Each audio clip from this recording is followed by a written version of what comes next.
Hands where I can see them. Turn around. Air up. I'm just pulling off for a low tire, man. Step away from the door. Whose car is this? Company truck. Jay Benton. You want the papers? Yeah, registration and license. Now. Reach into the glove box. It's on the right. Dispatch to 37, be advised. Stolen Tahoe located in Marion County. Will do. Suspect in... They screamed at him like he was an animal. A grown black man standing in the rain on the side of a dark Tennessee highway with two guns pointed at his face. Hands up. No. Turn around. No. Don't move. The officer's voice cracked. The storm raged. And Jay Benton, quiet, tired Jay, stood shaking, humiliated, live on his phone. The cop thought he was nothing. Thought he was weak. Thought he was some black thief on a wet road with a broken tire.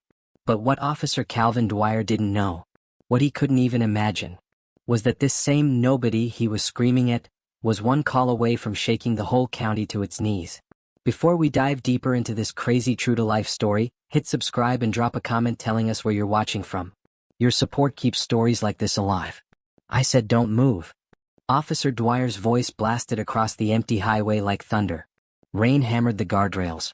Blue and red lights cut through the dark. Jamal, Jay Benton lifted his hands higher, his fingers trembling. Sir, I'm just checking my tire. Shut up. Dwyer barked. I know a stolen truck when I see one. Don't play dumb. Jay blinked rain out of his eyes. Stolen? His truck? His name was on the papers, but he knew, papers didn't matter tonight. Face away. No, look at me.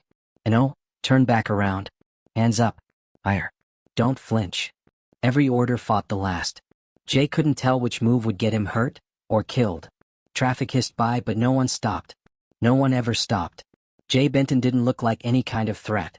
Tall but gentle looking. Lean from long work shifts. Dark skin shining with rain under the flashing lights. A bright orange reflective vest hung off his shoulders, still wet from unloading boxes all day. He was a simple man at first glance. A tired logistics driver coming home from a double shift. A man whose truck smelled like coffee, cardboard, and old country radio. But he carried invisible weight, years of quiet fear during traffic stops. Years of clutching the steering wheel too tight whenever blue lights flashed behind him. Years of praying he wouldn't become somebody's sad headline. Hidden under his vest, folded in his wallet like a ghost he never bragged about, was a small laminated ID. One he rarely showed. One almost nobody knew he had. One that could flip the world upside down. But tonight, he hoped he wouldn't need it. He just wanted to get home. He kept breathing slowly like his mentor once taught him. Calm men stay alive. Loud men get buried. That phrase lived in him. Officer Dwyer stepped closer, boots splashing. Buzz-cut hair. Hard stare. Wide chest puffed like he owned the whole highway. His hand hovered over his gun even though Jay hadn't moved an inch. I got a bolo for a stolen commercial vehicle. You matched the profile. How? Jay whispered. You're hanging around the shoulder in the middle of the night. Dwyer smirked. And you people always got some excuse. Jay's stomach twisted. You people. There it was. The line he knew was coming. I pulled over for my tire, Jay said softly. The dashboard alerted me. That's all. Oh sure, Dwyer snapped, waving his flashlight at the truck. Fancy talk. Bet you rehearsed that. Jay swallowed. I have a live stream on. It's recording, for my safety. Dwyer's eyes froze, then narrowed. You threatening me? He took another aggressive step. Put that phone down. Jay shook his head slowly. Sir, I'm not turning it off. Dwyer grabbed his shoulder and shoved him against the truck. Art. Metal slammed Jay's chest. His breath shot out. Dwyer leaned close to his ear. You lucky I'm patient. Jay kept still. Silent. Trying not to cry or yell or breathe wrong. Rainwater mixed with the dirt on his vest. His heart thudded like a drum in his skull. Two more drivers passed by, slowing to stare. Nobody helped. Nobody said a word. Spread your legs. No, closer together. Hands on the truck. No, put him behind your back. Jay froze again. What do you want me to do, sir? Stop talking back. Jay's phone, lying on the truck hood with the screen facing him, vibrated. Comments from his live stream rolled fast. This man is gonna get hurt. Why's he pushing him like that? Stay calm, bro. Somebody call his family. Jay felt smaller. Trapped. Exposed to the world yet still alone. Dwyer searched him rough, pulling at his vest, his pockets, his wallet. What's this? Dwyer sneered, lifting Jay's folded ID. Some fake badge? Trying to look important? Jay didn't speak. He couldn't. He prayed the man wouldn't unfold it. Rain poured harder. Dwyer shoved the ID into his own pocket without looking at it. Move again and I'll put you on the ground. A second police car turned into the shoulder. A younger officer stepped out, Officer Mila Hartshaw. Slim, sharp-eyed, pale blonde ponytail soaked in the rain. Her boots hit the pavement quickly. She walked up fast, squinting. Calvin, what's going on? Dwyer waved her off. Caught a thief before he could run. She stared at Jay. Really stared. Her eyes widened. Wait, is that Jay Benton? Jay lifted his head slightly. His breath shook. Mila? Dwyer frowned. You know this guy? Yes, she snapped. He delivers to my dad's hardware store every Tuesday. He's the one who helped my little brother when his truck broke down last month. Calvin, what are you doing? Dwyer stiffened. No, I'm not wrong. He fits the bolo. There is no bolo for this truck, she shouted. Dispatch never sent one. Dwyer's face went pale. Lightning cracked above them. Jay stood still, hands shaking in the air, eyes red with humiliation. Officer Hartshaw walked forward slowly. Jay, are you okay? Dwyer stepped between them. Don't touch him. He's resisting arrest. He's not resisting, she said coldly. You're escalating. A third car arrived. A black SUV with tinted windows. It slid into the shoulder like a shark. Everyone turned. The door opened. A tall black man stepped out, broad shoulders, short beard, sharp suit under a raincoat. He walked with a calm, dangerous kind of power. Jay exhaled shakily. Finally. Help. The man spoke slowly. Officer Dwyer, is there a reason you're assaulting my agent? Everything froze. Dwyer blinked. You're what? Jay closed his eyes briefly. It was time. The tall man reached into his coat and held up a federal badge, real, heavy, shining even through the rain. Black and gold. Unmistakable. Special Director Reuben Vance. United States Strategic Logistics Defense Bureau. Dwyer's mouth fell open. Hartshaw stepped back in shock. Reuben pointed at Jay. This man is my top field operative. One of the highest cleared civilian specialists in the state. And you're treating him like trash on the side of the road. Jay said nothing. He didn't need to. Reuben stepped closer, his voice low and deadly. You touched him. You screamed at him. You pocketed his federal ID without reading it.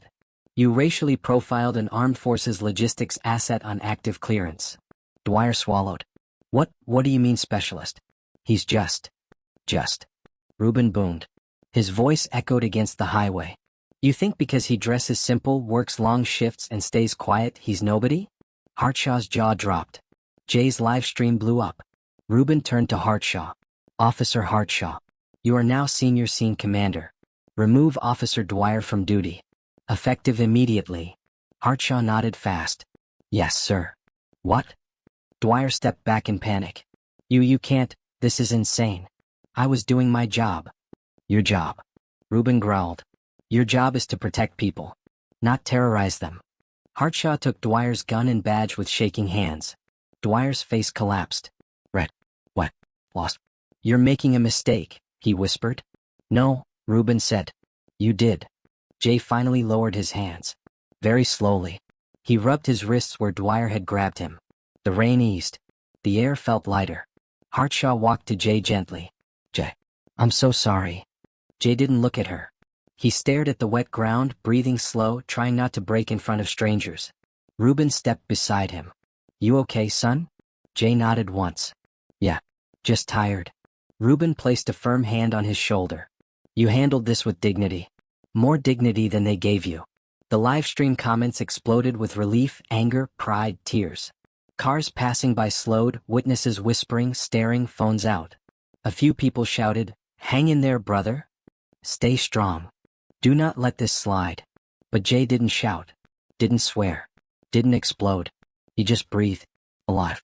Still standing. Jay looked at Dwyer, who now sat handcuffed on the guardrail, staring at the asphalt. Jay spoke softly, almost whispering. Next time you see a man on the side of the road, try seeing a human first. Dwyer dropped his head. Jay turned away. Rain slowed to a mist, drifting through the beam of Reuben Vance's SUV headlights like tiny ghosts. Jay Benton stood still, his vest soaked, his skin cold, his heart slowly easing after the storm of fear. But the night wasn't over. Not even close. Because what happened after the takedown what happened after the humiliation flipped would follow the whole county for years. Officer Dwyer sat on the guardrail with his hands cuffed behind him.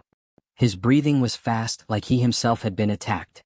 He stared at the road, jaw clenched, eyes burning with something between shame and anger.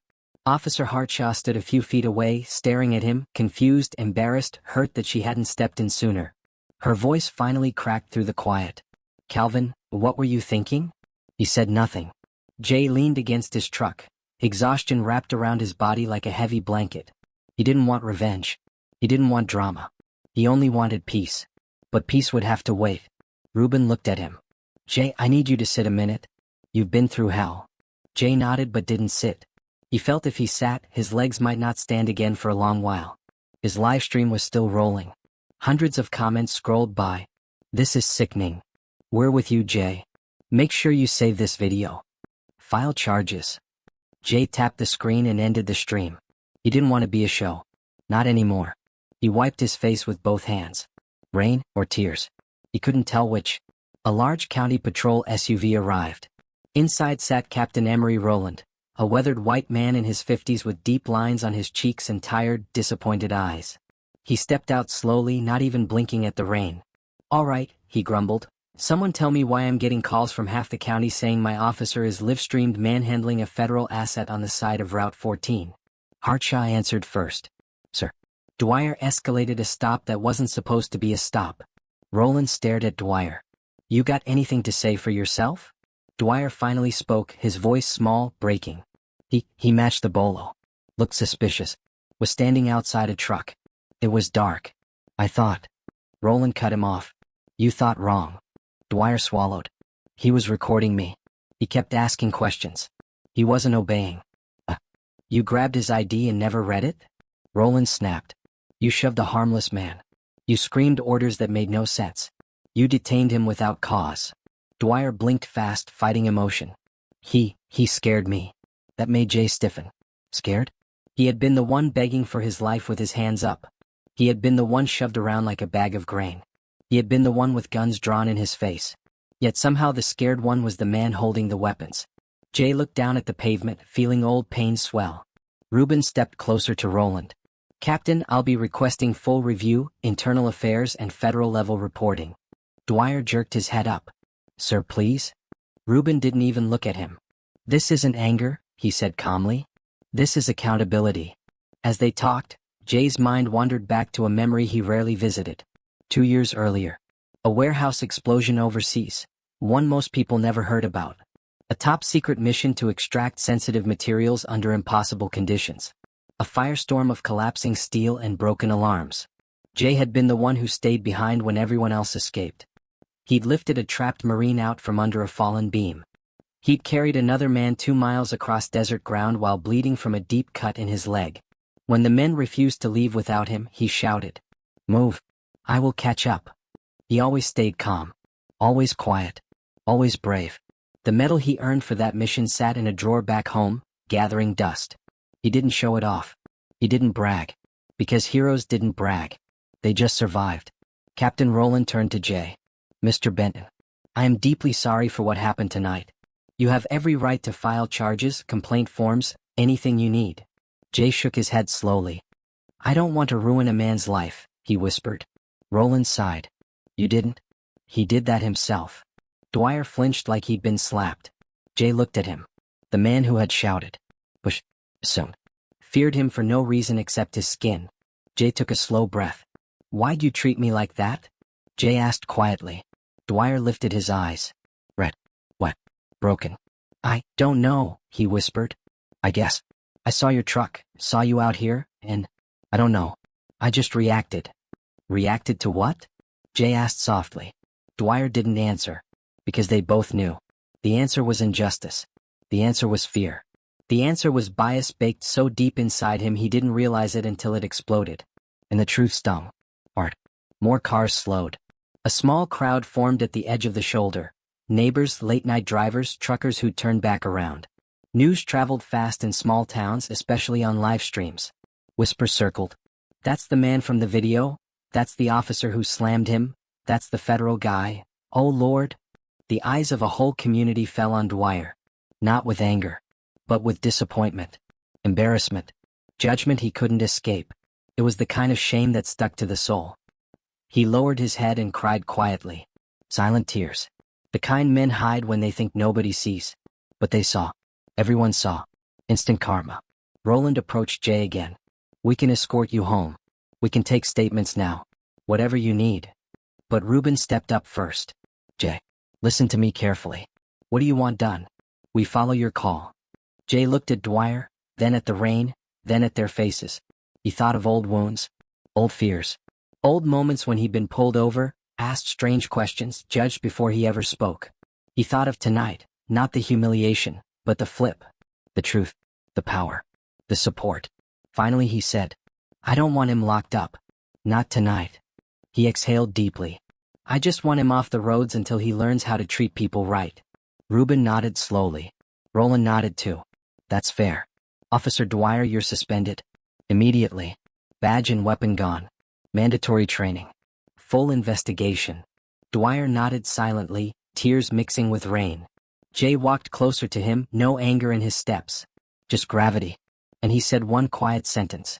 You hurt me tonight, but you don't have to hurt the next guy. Dwyer shut his eyes tight. Like the sentence cut deeper than any punishment. Hartshaw approached Jay with a small umbrella from her squad car. I know it doesn't fix things, but please take this. Jay smiled faintly. Thanks, Mila. She bowed her head. I should have stepped in earlier. You stepped in when you did, Jay said. That matters. Then he turned to Ruben. You didn't have to drive out here. Ruben smirked. You're my best man. Don't ever forget that. Jay finally sat on the edge of his truck bed. His muscles relaxed for the first time all night. He stared at the wet asphalt, reflecting blue lights like a cracked mirror. Other officers helped fix his tire. Roland checked the truck's plates himself. Hartshaw kept watch nearby. People in the small crowd walked up one by one, patting Jay's shoulder. You're strong, brother. We saw everything. You handled that like a king. Jay just nodded, overwhelmed. Ruben stood next to him. You know, you could have flashed your federal badge anytime. Jay shrugged. Didn't want to use it unless I had to. Thought maybe this time would be different. Ruben sighed softly. One day, he said, it will be. As Ruben prepared to escort Jay home, Jay looked out at the wet road, the silent police cars, the quiet officer sitting in cuffs. He whispered one slow, painful truth. Respect shouldn't depend on knowing who I am. Nobody answered. They didn't need to. His words hung in the air. Sure.